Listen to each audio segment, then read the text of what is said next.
Te rama tēnā koutou, ngā mihi mahana kia koutou, katoa. It's a great pleasure to be here. Thank you for that warm welcome, Miranda, and I really acknowledge Global Women for creating a space that we can have this conversation and also you're taking up a leadership role in the vanguard of change. So it's really an honour to be working with you.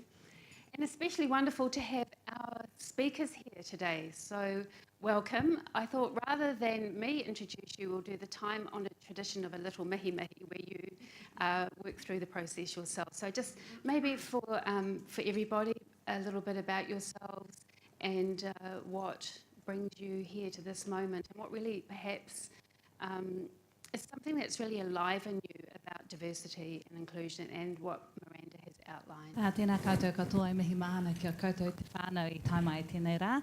Te tūtai ka mihi au ki a koe Andrew, mō tō karake te atanei. He rawe ki te tīmata ngā rā pērā mā tātou katoa. Kia koutou ngā karangamaha e wānganui a tātou tēnā koutou, kia ora koutou katoa. Ko tainui te waka, ko ngā paimaunga o Tararua, ko te awa o Haunanui a Nanaia, ko Ngāti Tukorehe, te iwi hapu marae, nō reira, tīna wehe pai hana Wilson tēnei. Well, kia ora everybody. That was just a total kind of life story for me. But firstly, just thanking Andrew, of course, for his wonderful start to our day, which is wonderful for Māori and Pasifika to actually, that's how we roll. So it's a chick. That's going to be a great hui today. And then it just kind of talked about that I hail from the mighty Tainui canoe. This is on my dad's side. I've got a whole raft on my mum's side, but we'll stick to one, keep it simple. So Tainui canoe from the mighty Tararua Ranges and from the river where Ohaunanui and Nanaia conquered on his way down with Te Rauparaha. Sorry, any Ngāti Tours in the room and all the others. And then reside kind of just south of Levin, and so I'm nice and easy. My iwi, hapu and marae are the same name, so we don't get to forget that one, so Ngāti Tukorehe. And so we kind of reside just south of Levin. My role currently is, I'm a treaty settlement baby pretty much, growing right up through all of that wave of change for the nation. That's kind of a nice way to establish it. Been one of the first cabs off the rank, all the lawyers ran off and did their thing, and I was waved to into finance and into accounting specifically. So my sister and I established the first Māori chartered accountancy practice in the country, and then I went to work for the first Māori investment firm in the country and worked across a whole lots of pan-tribal entities in that space, and now I live in NZTE land and working closely around how do we grow more Māori companies and how do we export them to all of our 46 offices globally. And in order to do that, how do we then have a team of 800 people? So we're quite small compared to some of you in the room, with a team of 800 people who have to be great representatives for New Zealand, let alone all of the partnerships that we have there. So diversity and inclusion is really high on our list at the moment as an organisation. And we are really focused on how we grow more leaders in our organisation. So I can go and steal them, and I've got my eyes on all of you here, but that's not the solution for us. And so it's a big step towards how do we grow more leaders. And so we can say that, but we want iwi and we want our Pacific cousins to actually step up and help us grow them together. Kia ora. Kia ora, Tina. Kia ora tātou, ko ngō taha te maunga, ko roto rue nui a ka humata momo i te moana. Ko te arawa te waka mai make tū ki Tongariro, ko ngati whakaue aku hapu ko Andrew Baker, taku ingoa. I'm from Rotorua. My grandmother's side is from Tūwharetoa, and my koro side, my grandfather's side is from Ngati Whakaue, right in Ohinemotu in Rotorua. So not too many other waka lines in my whakapapa. Our prow sits at Maketu and the stern post sits at Tongariro. I've been in Auckland a long time, been in Air New Zealand more than 5 years, I think is the kind way to say that. Ngā mihi kia whānau o Araroringa, mā loa au pito, talo whalawa salesi, kia ora ana to our whānau from Air New Zealand. It's great to have you guys here today too. I've been responsible for the kind of cultural transformation at Air New Zealand, and that's come about after about a 10-year journey of looking at this organisation, saying we have a wonderful cultural symbol as our trademark, as our point of difference in the international scene, and what do our people understand about that, and how can we reference our cultural heritage and our history to provide something a little bit unique for the Air New Zealand brand and product. And so that's led to a strategy which covers 4 pillars. Essentially our people piece, which is part of the reason why I get to sit here today and talk to you folks about what we're doing internally with our people and diversity and inclusion. And kia ora Charlotte. Charlotte's actually the diversity and inclusion manager, so thanks for putting me up here instead of you sitting up here this morning. And then our customers, and then our community engagement and our commercial operations. So we've gone kind of deep and wide on our Māori strategy to ensure that we can get the most benefit out of it. Really looking forward to your questions this morning, and I trust you all get a lot out of it. Nui atu kia koutou. Kia ora koutou. Whakalofa atu ke mutolosi, talofa lava and greetings. So my brief introduction gives you an insight into a little bit about who I am. My name is Anne Whitisimanu. I'm a New Zealand-born Pacific woman, a mixture of Niuean, Samoan and European. I'm married, I have 7 beautiful children and 5 grandchildren. What do I bring to this table today? I think for the last 30 years since I've returned to New Zealand, D&I has been, D&I has been at the heart of everything that I do. I was saying to Shelley earlier that I believe the stars have aligned, and the fact that many of our corporates here today have D&I strategies, it's almost like the timing is right. So thank God the timing is here and I get to do some of this work with permission before I sort of retire. At the moment I'm the CEO for Tukutoa. It's a very small organisation. We're 4.3 FTE, but we pack and punch a mighty weight. So we're all about growing your future CEs, CFOs and executives. So I'm here today with one of my team members, Marwanta Rewati, who she's going to put some stuff on your table so you can have a look. So I'm absolutely delighted to be here, and if you're having problems growing that pipeline in your organisation, please do come and see me because I've got the answer. Well, kia ora tātou. Anō hoki mihana kia koe, Andrew, koe tūkuna tu te rāra whataki tō tātou kaianga. Ai te rangi nei kua whakatau mai a tātou i tēnei rā. Kia ora tātou, pūtaua ki tōku maunga. Rangi tai ki tōku wawa. Ngāti awa, ngāti piki au me te tōku iwi. Ko te aki hūnia tōku ingoa. Kia ora whan, I'm Chucky. The good thing about going last is that you get to sort of have a bit of a dig at everyone else. So, although Tina's from Tainui and Andrew's from Te Aroha, I can assure you my tātua was the fastest waka. When they'd come here to Aotearoa, and we settled predominantly around the Bay of Plenty. So I'm from a little place called Te Teko, which when you put into context in Fonterra, there's about the same amount of people on one floor as there is in all of Te Teko. So when you talk about diversity, it's a pretty good start in that space. So my background is I've worked in public sector and I've worked for my iwi. I spent a long time working for my iwi there, and now I've come over to the corporate side in Fonterra. I've been there less than 5 years. That's my new benchmark. It's probably only 6 months, but yeah, less than 5 years sounds cool. And look, it's been a pretty amazing experience. So I'm here with my manager and a few of our fellow staff members from Fonterra. And I think when you talk about diversity and inclusion, Fonterra just might be the biggest challenge there is. If you're coming from a small country Māori town, when you think of the dairy sector, you don't necessarily think of strong Māori influence, and with respect, you probably don't think of a strong Pacific influence too. The challenge for us is how do we embed those two aspects into what is a pretty significant company for the country. So I did joke yesterday at one of our hui that one of the plans is to rebrand Fonterra. We might start spelling it with a WH instead of a F this year. I just thought I'd leave it there, just test it and sort of see what kind of response. If we can't change the F, we'll just do a macron on the R. So, yeah. But look, really, really pleased today and happy to meet you all. Tēnā koutou. Thank you.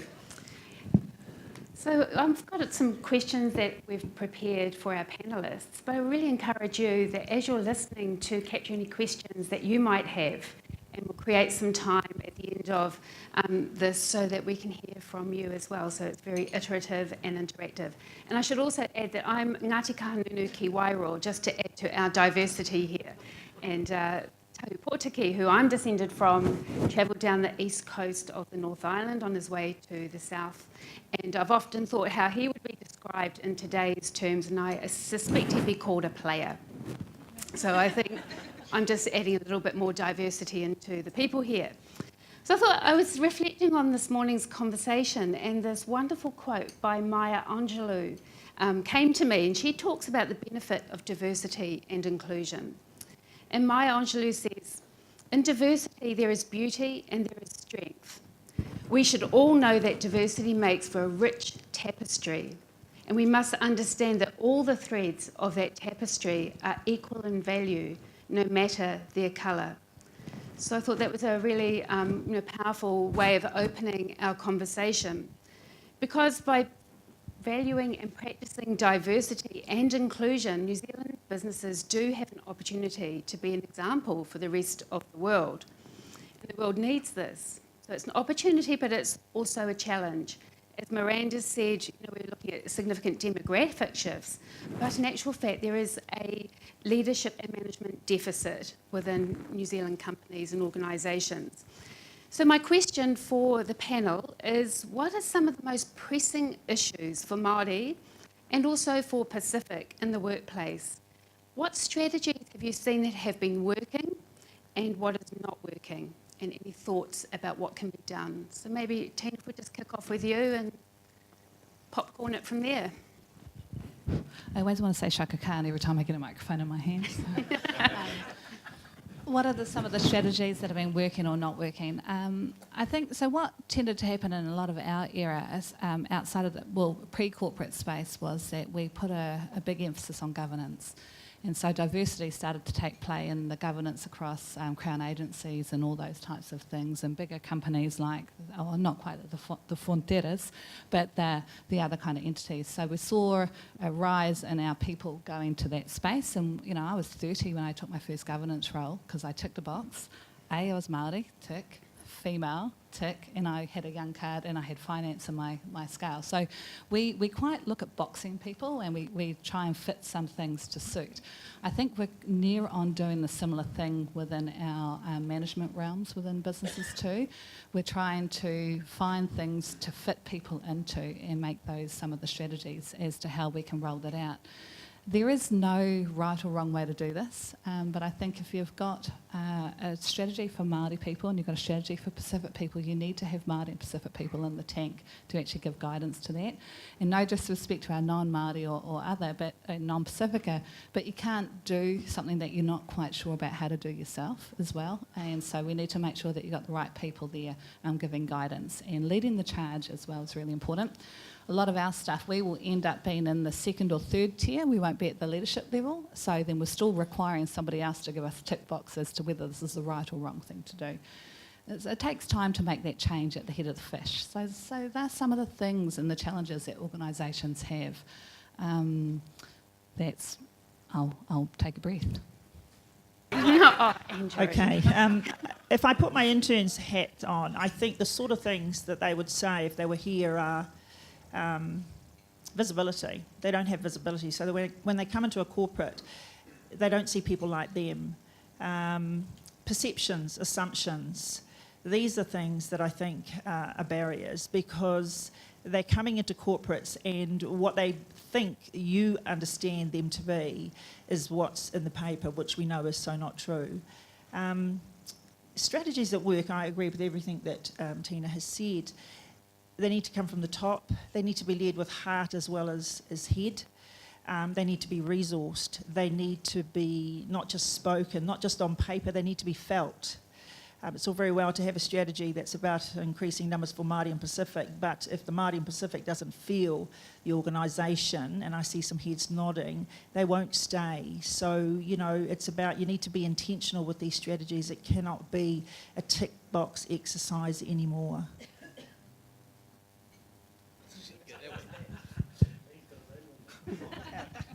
Sorry, I'm happy to share my mic. Where do I start? Look, Fonterra, we've got a Māori strategy and we're in the process of revising and reviewing our Māori strategy.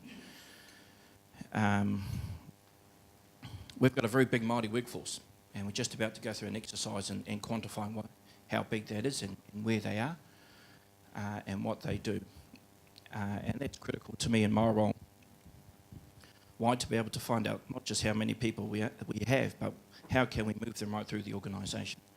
And whilst I'll talk about a Māori context, I think the ideal would be that Māori would lead the pathway and then we'd have similar approaches working for our Pacific people because we've got a strong Pacific workforce as well, particularly up here in Auckland. So we're trying to find out where our people are. At the end of this week, we've got a 2-day hui with all our Māori farmers, and to my knowledge, it's the first time we've had such a big number come together within Fonterra. So that's quite an achievement to hear what they think and what's important to them.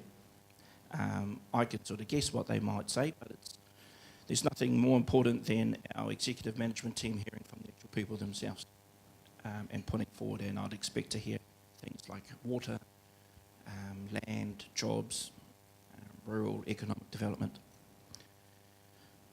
So in that sort of context, while we're still revising our Māori strategy, what might we implement in place going forward? I think, and to totally support what Anne says, I think it's about more how the organisation feels and lives and breathes. What I really admire about Air New Zealand, and this is a really cool plug for Andrew and his team here, is that when you're on a plane, you can hear the reo. So you hear the language spoken, you can see it in the symbology and the icons that they use. You can taste it in the food and the cuisine. So Māori culture is all around you. The challenge for Fonterra is how do we bring that same kind of environment into our workplace? How do we provide that same kind of experience for our consumers, for our markets all over the world? You know, we're a New Zealand company, and a big part of that identity is what's the place of Māori within that story. But we've got a massive multicultural workforce and a big global consumer footprint. Now, I think there's real value in terms of how Māori contribute to that story for the betterment of our company and for the betterment of our whole country. The journey to get there is going to be the real exciting part, I think, as we go forward. Kia ora, Tiki. Thanks for that plug. We've been working really hard, but if you think about a waka journey, we're really just at the start of our journey in unpacking and understanding the value of diversity in terms of Polynesians and Polynesian culture. You know, you guys are the experts, and I just want to tell a couple of stories. The first, a bunch of tuputoa people that we had come through last year, three lovely wahine, three lovely ladies. We had a hangi. We have these hangi kaikokas, right? And every now and again, we took these hangi kaikokas out to engineering, and we made the hangi ourselves. And it was so cool to be able to sit around as a bunch of Māori and PIs, and we were peeling the potatoes and the taro and the kumara. Someone bought a 50-kilo bag of carrots. one of our Samoan brothers, bro, pick up a bag of carrots. Okay. He bought a 50 kg bag of carrots. We had about 20 people at this hangi. It's like, bro, fellas really like carrots. But to actually be able to talk and laugh and be present in the workplace, bringing our culture, bringing our whole selves, was actually so healing and so powerful. And it's not often that we get to feel that way. And in fact, I was just talking to a couple of people in my office the other day, and I put on my Māori hat. And then when we change subject or change tack, I take my Māori hat off and talk like a Pākehā executive. And then every now and again, I have to put my Māori hat on, and then sometimes I'm not sure, do I put it on or take it off? And so my hope is that eventually organizations can see, when we peel back the curtains and we look inside, from outside, at what an organization is and does, that actually what we see in there is the culture, living happily, cultures, Pacific culture, Māori culture, wahine toa culture, right? Chinese culture. That these things are, people are bringing their whole person to work. That's a picture of diversity for me that I'm really interested in creating, and I know Charlotte's really passionate about creating at Air New Zealand too. But that means we've got to have permission to be ourselves. And so at the highest levels, it's got to be okay and recognize that actually the way we laugh and tell jokes at each other is actually really healthy and fun. Hey, so Just a couple of... I like telling stories, so I hope you don't get bored. Thanks. I think what I'm hearing in you and what you're saying as a thread is that diversity is much more than simply a representation of different groups of people, but that it's really important to create a culture of inclusion. And that culture of inclusion is about relationships and about showing up as the whole person, as Andrew said. So thinking about the future then and looking, 25 years and looking back, what do you think we really need to do now to be laying the groundwork? Because in some ways, we are at the beginning of a journey. We think, but perhaps we should be further down the track than what we are, but many organisations are starting out and are somewhat feel shy and vulnerable, in my experience, that they aren't further down the track than what they are. But given that we need to hold people where they are, and I see what Air New Zealand's doing, and the work that Tuputoa and hearing you, Tiaki, and knowing what Tina does, what are some of the things that we need to be doing right now in very practical ways to lay the foundation for the future? 5 years, I looked at that question, I thought, gosh, what do we need to be doing? Well, the easiest answer for me is to say for all of you to sign up and be a Tuputoa partner, and we can get some of our interns into your organisations, because they are our future. I think, start by getting comfortable being uncomfortable, because for so many of us, we've had to do that for so long. We've had to get comfortable being uncomfortable in your environments. And I know, if we're at the beginning of this journey and we're showing a bit of vulnerability as an organisation, you're going to feel discomfort, but understand that that's okay. That's okay. You have to do that in order to enter into that space. I think start to promote bringing all of self to work, and many of our partners are doing that. And the value add that you get from that is beyond measure. If I refer to a young intern who is with Air New Zealand, she got up at a presentation at BNZ, and Garrick, you might remember, she said something about, there's only one of me and I only have one life, so I've realised I don't need to be one person at work and one person at home. I'm just going to be me at work and at home. I think we're starting right from the basics. So the language is important to us. We're starting te reo classes, which I'm pretty proud of. The majority of people that have enrolled aren't Māori. And as we all know, look, a language is a window to people's culture. And particularly for Māori, one way to get offside is to mispronounce a person's name or where they're from, or something that's important to them. I know this firsthand. You grow up with a name like Tiaki. Once you move outside of Māori communities, it starts to get pretty creative in terms of how people pronounce your name. It was really different when I started in Fonterra, so everyone started coming around and saying, kia ora Tiaki, kia ora Tiaki. I said, shit, this is pretty good. This organisation's going really well. So they had launched a sustainability strategy a couple of weeks before, and it's called Tiaki. Which helps. So I just told everyone when all the Māori farmers turn up this week, just roll with it. Just if they say it's named after me, just go, yep. But language is important. I like to think that we'd look at how we welcome our staff into an organisation. It's a bit of a generalised statement, but we tend to do farewells pretty well, but not necessarily welcomes. Because when you're bringing a person in, you're not just bringing that person, you're bringing their family, you're bringing their values, you're bringing their history. And I think as we start to look at how we implement Māori practices, I think we'll find that the benefits are universal. They're not just specific to our culture. They'll be specific to everyone.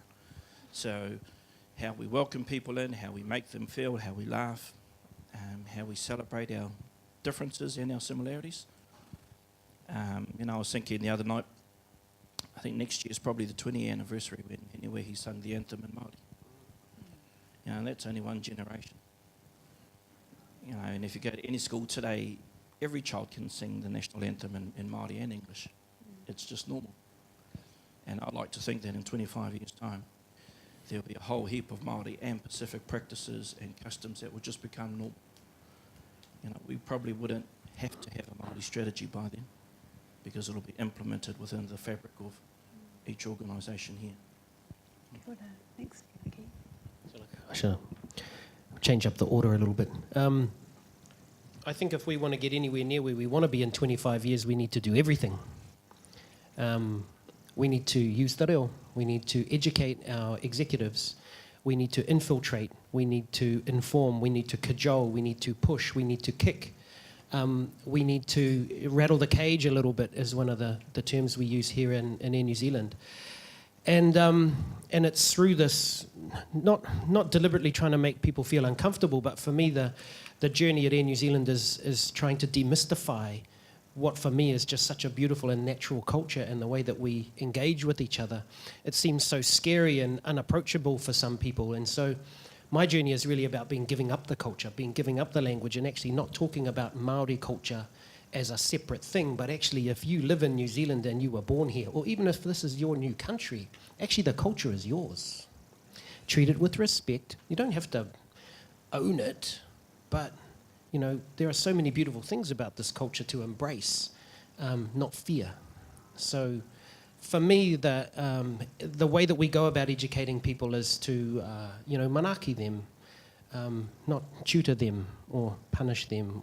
And I think, all of the other things, we've got to show value for our cultures, and however we do that in the way that we just mihi people, or the way we acknowledge people, or the way we hug. Like, I don't know how long it's ever been since Alessi and I ever just hugged. We hongi and just shook hands, right? We hongi and we hug. And I want to do that with all of my people at Air New Zealand, but people are like, oh, Andrew, yes. Don't know about that hongi thing. So for me, it's about everything. Give everything a shot, because one thing will stick, and it'll be different for each of your organisations. I don't envy your job. I mean, there's a massive amount of opportunity, tiaki, but ours is kind of relatively simple. Let's get everyone saying kia ora, right? Man, that took 2 years to get across the line. It took 2 years for the organisation to say, yeah, okay, we'll use kia ora as our greeting of choice. And we knew this was going to be the case, but a year later, everyone's going, what did we used to say before we said kia ora? Right? And that's how it'll be, is that we will just adopt and things will become natural. And just as Tiaki says, we won't need a Māori strategy because it will be imbued and live within our organisations. Kia ora. Oh, that, fantastic kind of feedback around that. So 25 years, for me, that means New Zealand. I have no doubt about it. I think our babies are going to be awesome. Their lens of the world is going to be awesome, and they don't have the monkeys and the hippos that we have on our backs in the same kind of way. So they're going to be a little bit freer, and it's our role and it's our job to make sure that happens. There's this guy, I don't know if many of you have heard of him, by the name of Simon Anholt, and he does the Good Country Index. And as part of that index, we brought him down here for part of the Tuhono network, and he said at the first summit, New Zealand has the ability to be the goodest country for the world. And I said, oh, awesome. Rock on. Well, why is that, Andrew? And he goes, well, Simon. Actually, I didn't call him Andrew that day. Simon was his name. And he goes, well, and it's because of the way the Māori values and what they are. And so we know that our Pasifika cousins have the same sets, and there's a whole range of Pasifika cousins, so we're not all the same. We do things differently, but we've got a whole lot of commonality. But because of those values of manaakitanga, kaitiakitanga, whanaungatanga, whakaponotanga, all of those values that we hold, and again, they're not unique to us either, but it's the way that we do them and the way that we connect to those things that are important to us. We connect to our environment, we connect to our people, and so that becomes very, very simple around that's why we could be the goodest country. The other thing is value. In 25 years, and we need to do this faster. So we're just coming out the end of treaty settlements, not fully settled. So there's still a little bit of mamai and hurt that's kind of surrounding that there. And then that's us fighting to get our stuff back, let alone how do we make sure that we've got our Pacific cousins along on the waka with us as well. So this thing around value and time pressure.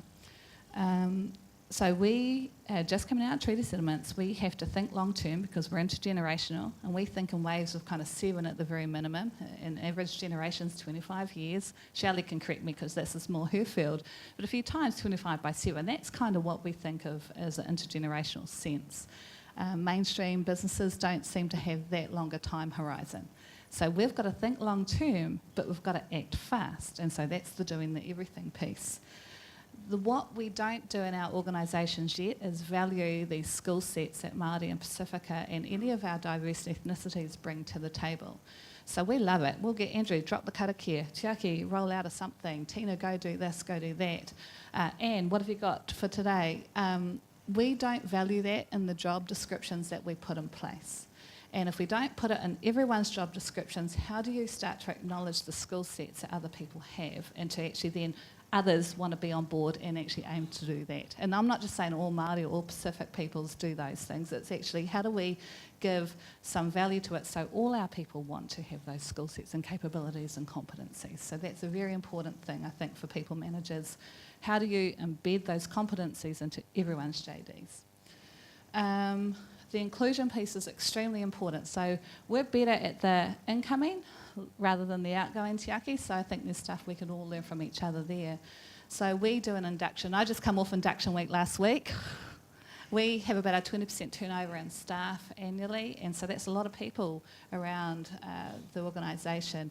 And so we do inductions 4 times a year, where we bring all of our new joiners in for their Ignite and then their Kia Kaha programs. And we start all of those with a new joiners pōhiri. Everyone has to go through a pōhiri. It's done by the staff for the new whānau members, and that becomes a really important piece of the puzzle.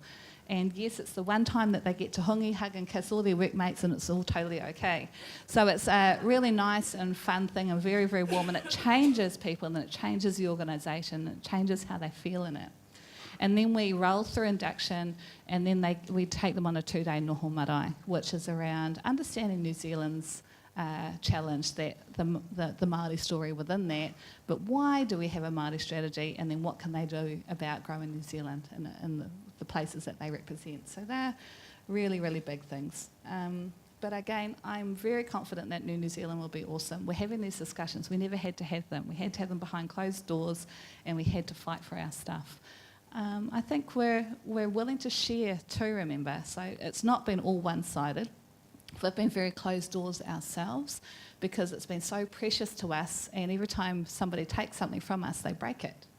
So now we're strong enough to actually open the door a little bit. Let's kind of work out what we can share together so that we can step forward on the bridge. Beautiful answers, thank you. So it seems from listening to you that the importance of having a strategy and yet also making sure that strategy is implemented in meaningful ways to create this culture of inclusion, which is really interesting. Last year we produced a report at the University of Auckland at the business school where I work, and it was called Kōkiri Whakamua, which focused on fast-tracking Māori management. And I received a number of emails. About 100 people contacted me directly and said they would like a copy of the report. Looking at it, there were 2 different kinds of responses. One was from Māori managers saying things like, this is the first time anybody has articulated a Māori human resources management approach, which is a viable, valid approach with a lot of credence and authority. So they were circulating it amongst their bosses and their peers, because giving them that recognition about that relational way of being in the workplace is the kind of thing that organisations want. The other 50% were people who were not of Māori heritage, and they were, I would say, quite grateful that they were being given this information and being given practical things that they can do. And I got an email from a Kiwi who lives in Spain, and I thought I'd share what he said. I thought I would briefly glance through the report, but having started reading it, I read it right through, some parts twice. Boy, does this resonate. Not only on a human resources front, but on a humanity front. It is a useful filter to apply to businesses or systems to evaluate the health and respect for others and therefore themselves.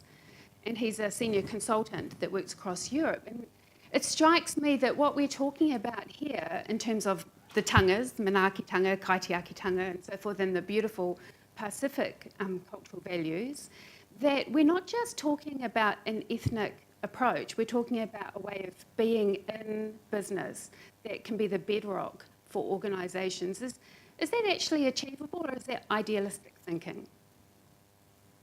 That wasn't on the question list, by the way. You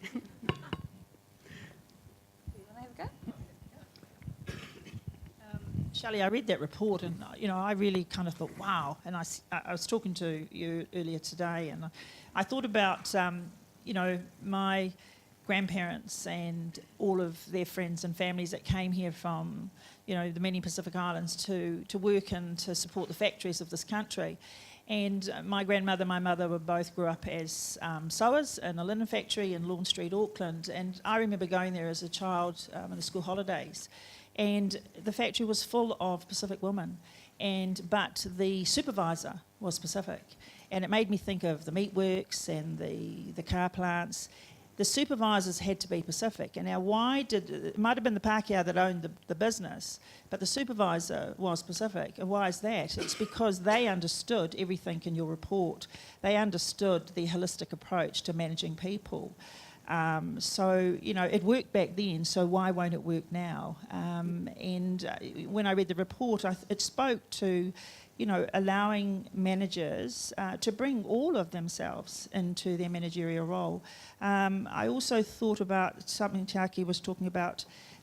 Those of us that have been in these roles, Pasifika Māori, and I've come from 9 years in the health sector. Prior to that, I was in the tertiary sector, and prior to that, local government. And I've always worked in a Pacific team. But really we should be doing ourselves out of a job. In 20 years' time, you will have a panel of people up here who are passionate, who are leading D&I across this country. They won't necessarily be Māori or Pacific. Because, doing this work at the moment focused on our communities is not just good for our communities, and that's what I think a lot of New Zealand don't get. It's actually good for the whole country. But how do you get past, well, it's, why does it have to be for them? It's like extra money. No, it's not extra money. It's money you're spending anyway. Let's just divert it and spend it this way. So, I've always said I need to do myself, out of a job. So. Can you talk a little bit about your Mahi Rangatira program? Because, that's a program targeted at your entire middle management, correct? So what are you noticing there, Andrew? Yeah, look, I didn't get to read that report, Shelley, but I'd be really interested. One of the things that I intuitively know, and I want to relate a story, is that in Polynesian culture we know things, right? Because the knowledge is old, it's ancient. This is ancient wisdom. And increasingly what we've done is step away from some of that old stuff and look for something new and shiny, when actually our traditional truths still remain true regardless of how many eons and millennia have passed by. And so what I know in myself and in my heart is that the stuff that we do in Māori culture has value globally for how people interrelate. Right? So what we did was talk to our lovely HR team who were open to this idea and actually really embraced the idea of introducing Māori cultural leadership into our middle management. We've got around 440 odd middle managers, and if you know anything about that, these guys control the culture. These are guys who sit within the organisation quietly making stuff happen, but don't tell anyone, right? And if they want to hire people into their teams or they want stuff to happen within the organisation, these are the guys who make stuff happen. And this is great to have a CEO and an executive team that are really embracing diversity and champions for the culture, but actually these guys in the middle, those are the guys you need to nail. Because they say either yes or no. Yes, I'll hire them. No, I won't. Yes, I'll make this piece of work happen. No, I won't. We're too busy. We're going to focus on something else. So Mahi Rangatira was an intervention to bring culture deeper into the organisation, to the decision makers and the guys who are actually pushing the pieces around the board. Look, I haven't got the data on it, but almost, actually, it'll be it's coming up a year since we started the first cohort. So it's a year-long program. We started with really deep and insightful knowledge around wayfinding leadership, around the leadership that's shown on waka that travel across the oceans. And that's based on Shelley's book called Wayfinding Leadership and the teachings of Hoturo Kerr, who's a master navigator.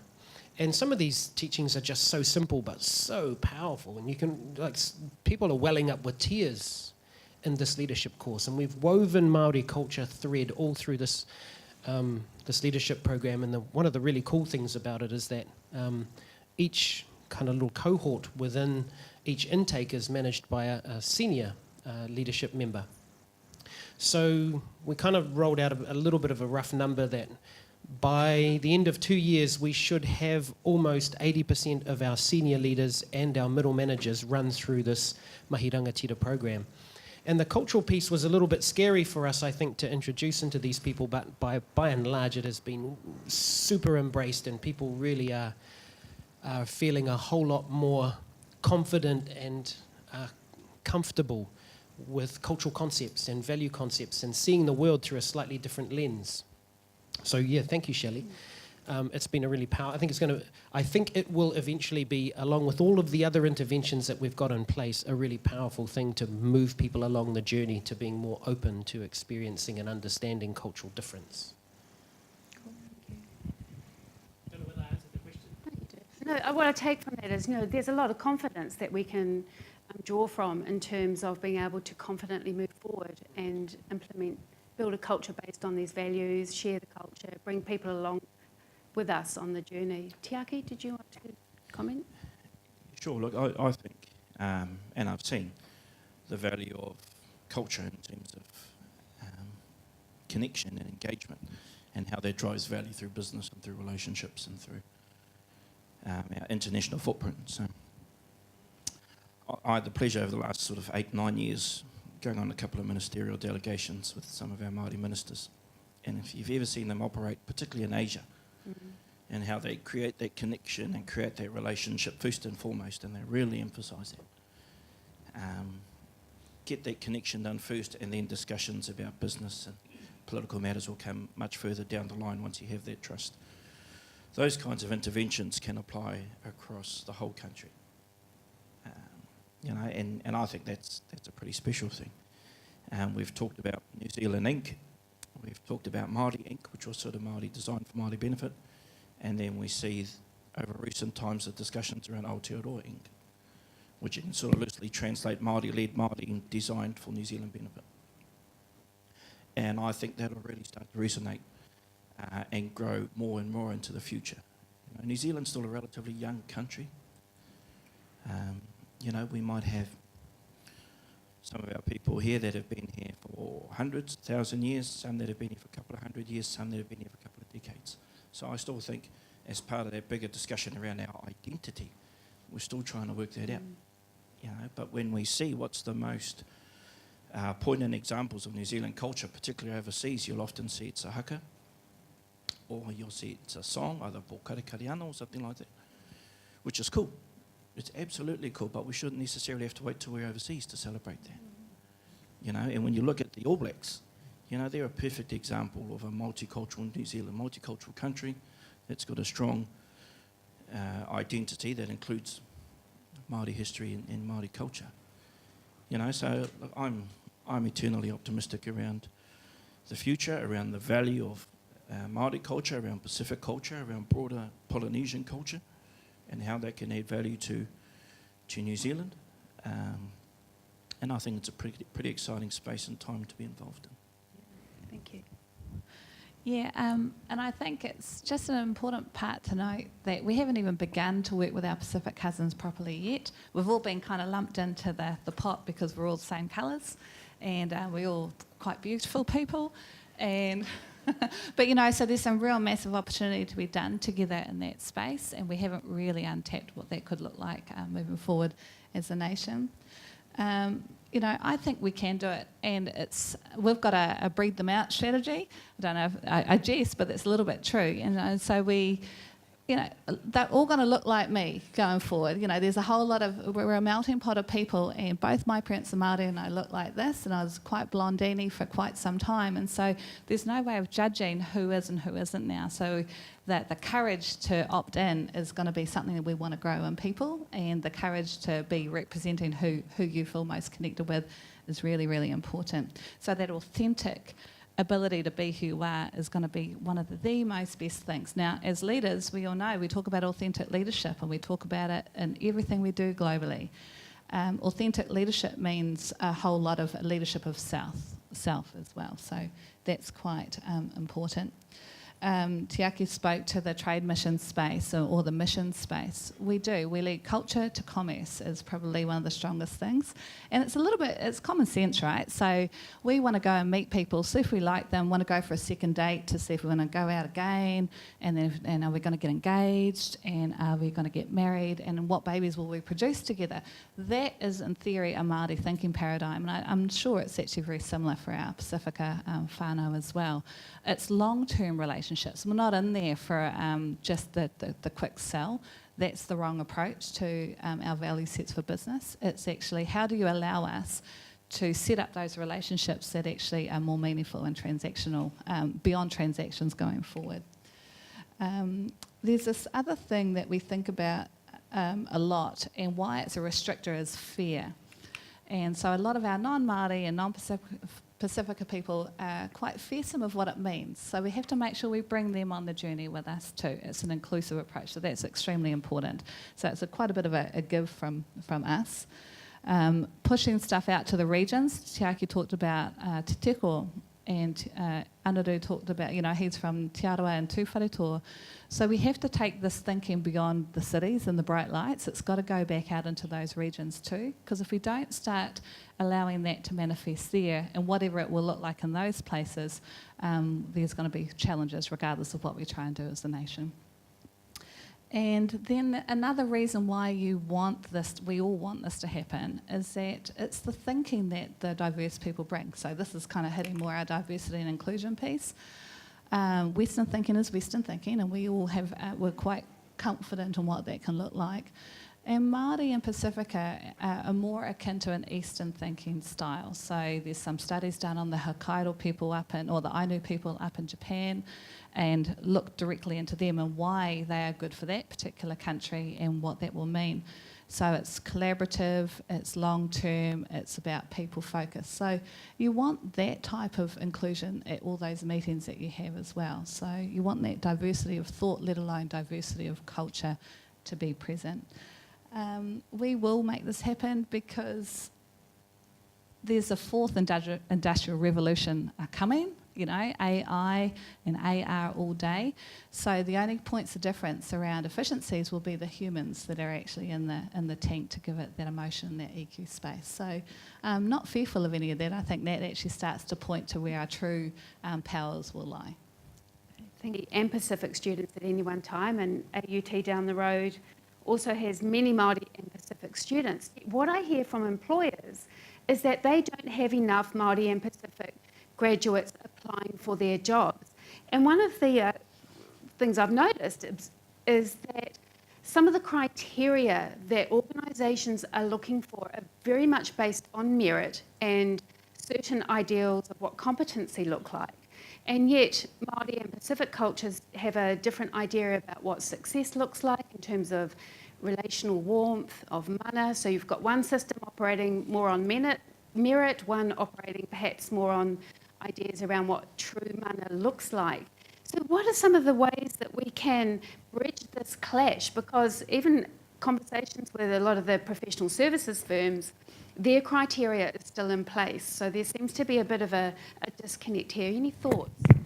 Well, I suppose if you look at, I agree with what you're saying. A lot of our current processes around how we recruit our young need to be overhauled. If you keep doing what you're doing, you're only going to keep getting what you get. I was down in Wellington on Friday and happened to be sitting in on some amazing presentations from our interns with MPI.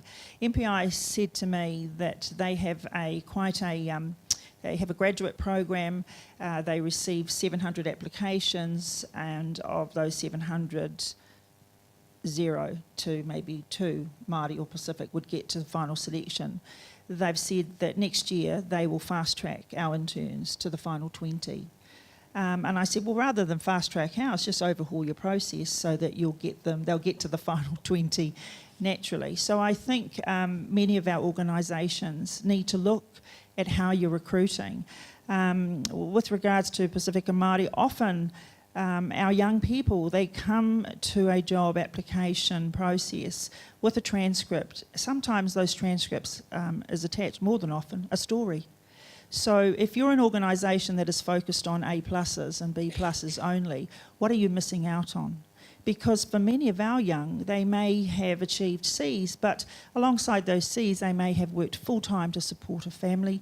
They may have, they're capable of A pluses, but because of who they are and because of their value base and what's important to them, yes, their study is important, but so is serving their family and their community. So, storytelling is a great thing. And, I would definitely challenge some of the processes that are in place with regards to how we recruit. So if you're not getting the numbers, start there. Thank you. Anybody else? One of the things that we are looking at doing and actively trying to implement is often it's a pull strategy. We try and pull in. We got a net and we go fishing and we pick up one species at a time. We do need to change the net and change the size of the hole and change where we're throwing that net to find more Māori and Polynesian talent. Absolutely. But also one of the things we discovered was that when we went out and we talked to young people, we said, "Oh, how would you like a job at Air New Zealand?" "Oh, I'd love to be a hostie. I'd love to be a pilot." And so the idea of, we've got 11,000 employees, right? We're the biggest user of foreign currency. We spend $1.2 billion a year in products and services. We have a massive procurement function, a massive finance function, a massive legal function. We've got engineering bases up and down the country. So one of the things that we've done is go out and tell people, oh, actually, there's a lot more things you can do at Air New Zealand other than just being a hostie or a pilot. Not that those are bad things, right? But if you wanted to raise your bar a little bit or seek a career in international contracts. We buy hundreds of millions of dollars worth of aircraft, every year. So there's a really broad range of activity that Māori and Pasifika Island people don't understand that it's a part of our normal business day. So for us, it's a little bit about a push strategy too. We need to tell people and inform them and encourage them. And for me, that's also about making the organisation a little bit, not browner, but a little bit warmer in terms of, again, when they open the curtain, they say, "Oh, I'd really like to be an accountant in Air New Zealand. What does that look like?" And they open the thing and it's like full of sliced white bread. It's like, "Oh, gee, that bakery doesn't look so nice. It's a bit uncomfortable." This is what it's like at engineering, right? So we've got an engineering base, which is, you look in the room and it's predominantly like young white men and not many women there at all either. So it's pretty scary for a Fijian boy with dreadlocks to go in there and, hold his own amongst this quite scary environment. So you need to do two things too, right? We need to make it comfortable for people to want to be in that business. And that means owning, like we have these employee networks, right? So we celebrate Māori and Pacific Island culture. We run internal campaigns and we talk about Māori Language Weeks, Samoan Tongan Language Weeks. We bring culture to life within the organisation so that these things can be celebrated in a real way by the whole organisation, and that kind of helps people feel a little bit more comfortable. Oh, okay, actually, I could feel like I could go and work for those guys. So I think we need to look at two things. We need to look hard at our net and where we're going fishing with it and what species we're targeting, but also, what our organisation looks and feels like within will really help people encouraged to seek us out. We actually, one of our aspirations, Charlotte, right, is to be the employer of choice for Māori, right? And how do we do that? We can't just, do one thing. You've got to do a lot of stuff. I'll probably just make some general comments, given the relatively short time I've had in Fonterra. But I support everything that Andrew says. I think organisations need to look more at themselves and their practices rather than the groups that they're trying to attract. And there's plenty of material and information about millennials and the new generations. And we all know that everyone's different. Every generation is different. So what attracted me will be completely different to what might attract this generation to previous generations and the like. So I think look at our practices. Maybe we need to go to them rather than expecting them to come to us. It's about providing the environment to welcome people in. And perhaps with an expectation that they're not necessarily going to stay there very long, like they have done in the past across the organisation. So how do we become more nimble, more agile in terms of our workforce recruitment, the practices that we engage, how we make the assessments around people's skills. And I think the skills in the broadest, most holistic sense. You know, as Anne talked about, you know, the skills that you learn often in times of hardship, often in times of looking after families or dependents. You know, those are real life skills that you probably won't pick up in a corporate environment, but you'll be able to adapt some of those thinking and those practices, I'm pretty sure, if you've had that experience into your workplace for the betterment of your peers and the people you work for. So that's my 5 cents. Yeah, ka pai. Our world is it's pretty vast. You know, the spectrum of capability looks like this, from I am therefore versus I'm a super Māori over here kind of stuff. And the competency is also very diverse and vast. So the conversation we're having with my friend from ANZ over here is that there's no one size fits all. And so in a recruitment process, we just need to be mindful of that part. You know, I can sometimes play too far this end, so that unconscious bias stuff really starts to come into play, even within our realms as well. So how do we allow whoever they are to come in at whatever stage they're ready at? And then how do we share with those recruits that this is not about understanding what you don't know, it's what we can do to help you fill your gaps as to what you want to do. So there's a real joint responsibility there. Common sense, you know, we underestimate how important that is, because often when we're recruiting, a lot of our recruits are the superstars, the A-pluses and the likes, but then they want to go straight to be the manager. And often in organisations like ours, we're really, really flat. And so I make the cups of teas, I can do photocopying too, as long as we get the job done. But when the game face is on, we're totally on. And so it's actually growing people so that it's around getting jobs, stuff done, and not being too hierarchical in yourselves. So growing people in that way, and making sure that our recruitment processes are relevant and fit for purpose on that stuff. And the last point is really allowing our recruits to come in and interview in the way that is important to them. Which is it's a really big step forward, because for efficiencies we'll say, actually, if they're going to come in, they're going to bring whole whānau in, there's the nanas and the koros, all that type of stuff, that's going to take extra time, and we've only got time for 3. You know, so if we want authentic people to come in the door, what are we doing to actually allow them to be who they are? And it starts right there. It doesn't start at the pōwhiri once we've chosen, oh, you're my superstar. It starts at the recruitment process, which really speaks to what Anne was saying as to what's important. And the final point, being with Andrew, is that what do we do with the ones that we throw back? What are we doing to keep that pipeline alive, so that if they might not get through the net this time round because they weren't species of choice, but they will be somewhere. So how do we actually find, now that we've got eyes on them, what do we do with them? How do we actually place them in other places and continue to grow them? So as a cohort of entities, I think that's some of our joint responsibilities. Thank you. So we've got time for a couple of questions. Perhaps in the interest of time, we'll have one respondent, and we'll just really open it up. 2 questions? Okay, great. Right, competition's on. Okay, at this point, you're all going to put your hands up, right? Are there any questions? Thank you. In your organisation, about value and valuing Māori, I suppose, expertise is what I'm most interested in. How have you done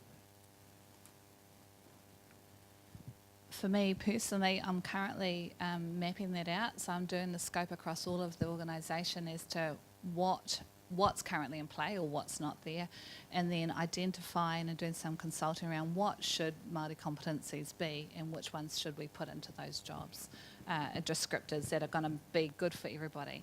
And then what's the matrix and the metrics required once we have that in place, because it's all very well to put the nice words in and the nice descriptors. How do we actually remunerate accordingly for that? So it's quite a big piece of work, and we're probably maybe a third into that response. I'd like to try and vaguely pronounce this correctly. Tiaki, I'm very aware of this now. He aha te kai o te rangatira. He kōrero, he kōrero, he kōrero. What is the food of the leader? It's knowledge, it's communication. As a proverb, I really like it, because to me, one of the biggest challenges that I've listened to today and I encounter the whole time is a fear to step into the unknown. So the more we can close the gap, the more we can open the doors to let people say, I don't know how to do this, can we have a conversation? The whole concept that you talk about with mahi rangatira is fantastic. We see that block happening in so many of the organisations we work with, and the concept around manakiing them, to me, is a key to change.